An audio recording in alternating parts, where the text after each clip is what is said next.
I think it would take a few rounds. Really? But yeah, first of all, Jake is a lot bigger. Jake's a lot bigger. But what weight would they fight Well, at? I don't think Jake is getting anywhere lower than 205 pounds. Oh, he got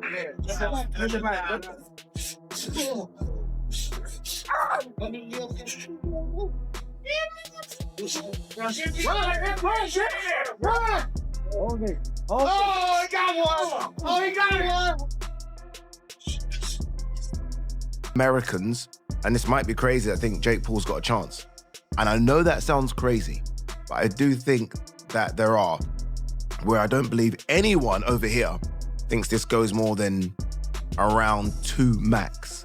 Joe Rogan reacts with genuine surprise at Jake Paul's new physique ahead of the Anthony Joshua fight, pointing out how locked in and razor-focused Jake now appears. He notes that despite facing older fighters in the past, Jake still trained intensely and pushed himself like a real professional. Rogan adds that Joshua getting closer to 40 adds an entirely new dimension to the matchup, making things far more interesting than people expected. He admits he's fascinated to see how this fight unfolds and wants to watch it play out in real time. It would be crazy. I like a little freak show every now and then. As far as, like, would you like to see... I like a lot of freak show. Like, if Jake Paul wants to fight for the title, I would like to see him beat top contenders in the light heavyweight division or whatever division he chooses to compete at, and then eventually fight for a title. Yeah. But are the fights even real? Like the Tyson fight? Like, I saw video breakdowns of Tyson.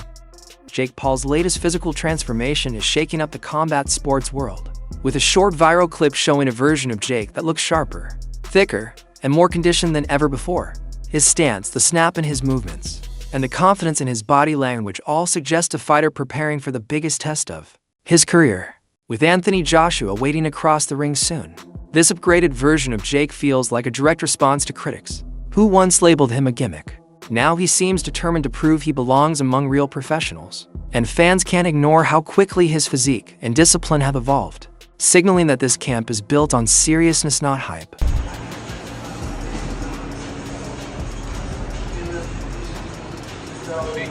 Former world champion Andre Berto adds another compelling viewpoint to the discussion.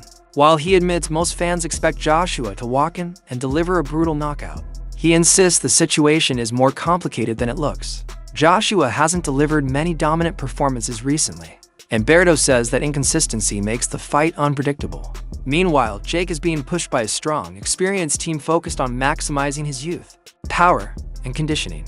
Berto believes that although fans are calling this matchup one-sided, the outcome depends heavily on which version of Joshua steps into the ring. With Jake improving steadily and staying disciplined, he sees this fight as one that could realistically swing in. People think you our baby.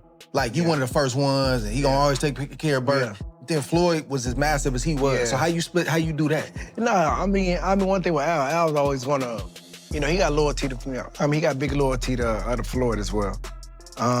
Because they made so much money together. But, I mean, it's funny how, he can say whatever he want to say.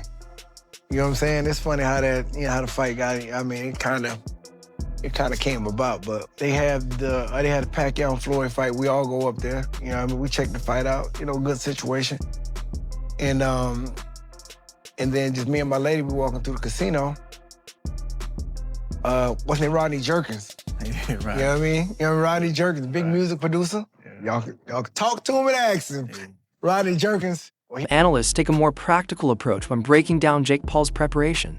They highlight his sparring with heavyweight fighters and the strategic benefits both sides get from those sessions. For Jake, stepping in with bigger opponents allows him to feel the kind of force and pressure Joshua might bring, helping him adjust his timing, absorb power, and stay composed under heavy shots. For the heavyweight sparring partners, the major reward is financial. Training with someone as high-profile as Jake means earning far more money than they would during a typical training camp. These sessions become a mix of education, testing, and financial opportunity, ensuring everyone involved gains something valuable. I know they're getting a lot of money to be there, and it's easy work. But what is in that for Lawrence Okoli, Frank Sanchez, Jared Anderson? Easy money. I don't know how much he'll be paying sparring partners. I assume to get those caliber of sparring partners in, it's got to be big money. Lawrence Okoli's got a fight coming up. If you're Joe Gallagher, you go spar Jake Paul, is that going to help you?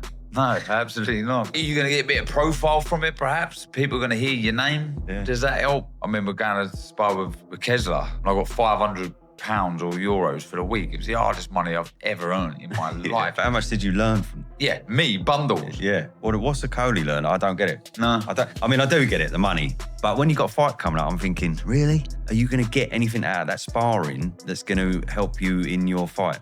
Maybe you are. Maybe I'm just completely diminishing Jake Paul's ability, but I'm struggling. I really am. Fair play to Jake Paul. I mean... And you're right, there's a bit of a conflict there because Joshua used to manage him. Yeah, it was through 258, right? Yeah. But surely they're smashing him to pieces. Surely Jake's going, oh, what the fuck? This is fucking horrible. Every single one of those 3 fighters there could annihilate him in a round. Yeah, so... Brendan Schaub and Brian Callen shift the spotlight toward Anthony Joshua, arguing that he must fully understand the weight of this moment. To them, this fight isn't just about victory, it's about defending the integrity of the entire sport. With Joshua fighting on a massive platform like Netflix, millions of casual viewers will be watching, many of whom will judge the state of boxing based on his performance that night. Schaub and Callen emphasize that Joshua must enter the ring with absolute focus and discipline, showing the world why he is still considered one of the sport's biggest names. They insist this is not the moment for hesitation, doubts, or missteps. Again, if mentally he's not like, all right, I got a job to do, I'm representing boxing, a lot of American fans don't know me, this will be the most watched thing on fucking Netflix ever for sports-wise, so I gotta make a good, showing. Hopefully he has that approach. I assume he does, because he did with Francis, he was like, nah, bitch, the train stops here. Yeah, And Tyson Fury's a little more of a character. Hey, wow, what are you gonna do? Let's move around a little bit. I remember when he caught Klitschko with that uppercut, Anthony Joshua. And he got caught. He got set down. Klitschko, yes. And Klitschko is a big man. You're just dealing with literally a different ecosystem, man. But that's what makes it, that's why it's a brilliant move by Jake. Because his fan base is like, oh my God, Jake, it's David versus Goliath, yes. Literally. It's this YouTuber Disney kid. Look how far he's come. He's actually gonna do it. What if he wins? So there's that demo of his. And then there's the rest of the world who go, and they're so off on this, but they go, we gotta get Jake Paul out of boxing. I can't wait to see his head get knocked off by Anthony Joshua. And that's the majority, right? So those two worlds mix, and you get the most watched boxing match on Netflix ever. More so than Mike Tyson at fucking 77 in a fake sparring match. This, So if you're Jake, it's brilliant. Yeah, it is. Okay, so let's go through it. Let's say Jake gets knocked out 1 minute. Sports analyst Ada Ladipo expands the conversation by examining Joshua's own adjustments leading into this fight. He notes that Joshua has refined his timing, altered his rhythm, and taken this matchup with extreme seriousness. At the same time, Oladipo believes Jake is fully aware of these changes and has likely made his own behind the scenes improvements, experimenting with new techniques, sharpening details, and refining a style specifically designed for this challenge. He argues that Jake understands the magnitude of this opportunity and is preparing accordingly. Because both fighters are reinventing themselves, Oladipo gives Jake a realistic chance at creating a moment that shocks the boxing world. And I mean, if you are Jake Paul, shit just got even more real. So AJ's taking it that serious. He's now training with the Usyk camp, not just for your fight, but for fights going forward.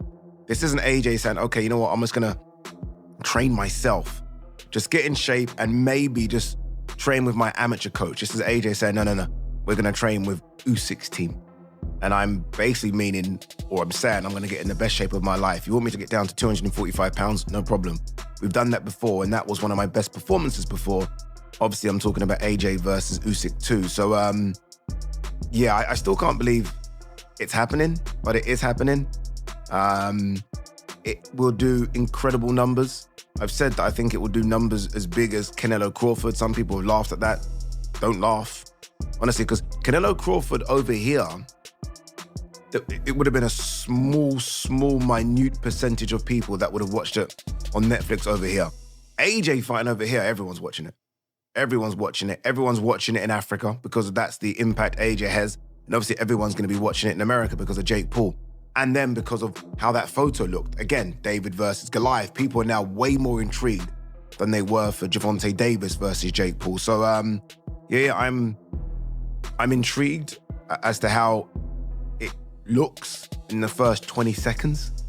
And then I'll be able to just make my mind up as to how long this goes. But I will still stand firm and say AJ should, not will, should get rid of Jake Paul in 1 round. Should. And if he doesn't, then I don't